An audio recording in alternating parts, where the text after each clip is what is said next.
Hey guys, welcome to our channel. In today's video, we'll learn how to turn off profile view history on TikTok.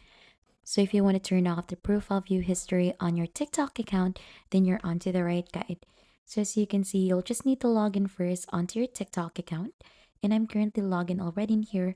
Just click onto the profile icon onto the bottom part of your screen to get redirected onto your profile account. Now onto the upper right corner of the screen, you should be able to see this icon in here that is more like a footstep. Simply click onto that and there you should be able to see the profile view onto your account. So this is where the history or profile view history appear.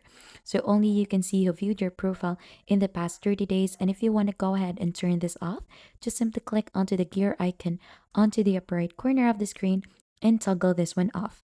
Then right after, if you click onto the X mark, you should be able to see this wherein it will ask you to turn on the profile view history, and this is an indicator that you have successfully turned off already the profile view history on your TikTok account.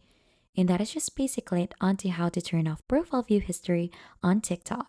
And if you think this tutorial has been helpful, don't forget to hit the like, subscribe, and we'll see you on to our next video.